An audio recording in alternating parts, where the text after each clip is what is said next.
Hi everyone. This will be a very small video, but I want to show you something very interesting. Okay, I have a two script with which name is with e.sh and without e.sh. Okay, let me show you without e.sh, which is without sh. So we have a bash script which is echo step 1, and then it will create a Mac directory, and then the step 2, and it will go to that directory. Okay, as of now this directory doesn't exist. Okay, but without any error it will go to the third step and it will run. So I will show you sh and then the file name. Okay, so as you can see, step 1, step 2, let me zoom.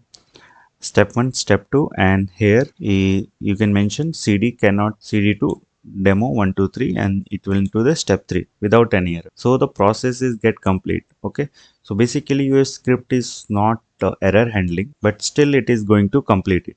Okay, let me show you one more cat with e.sh. Okay, so in that we have mentioned set minus e. Basically, if any error occur, just stop it, just exit the immediately. It's like that. Okay, so let's run this one sh with e.sh, and you can see here the difference is step 1, step 2, and as soon as the error occurred, it stopped the our scripting. So that's how you can improve your shell scripting file. Okay, so just adding one file, it will handle a lot of things. See you in the next video. Bye bye.